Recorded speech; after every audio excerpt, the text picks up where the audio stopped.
කතාවට ආවතින් ඔයා අද මාගෙම කරගන්නද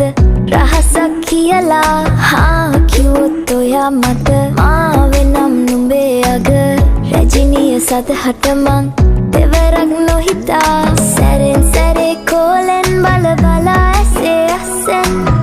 බොරුවට එපා වගේ හිඳින්න එපා රවන්න එපා ටිකෙන් ටිකේ ආලෙන් පුරවලා හිතේ හිස්තැන්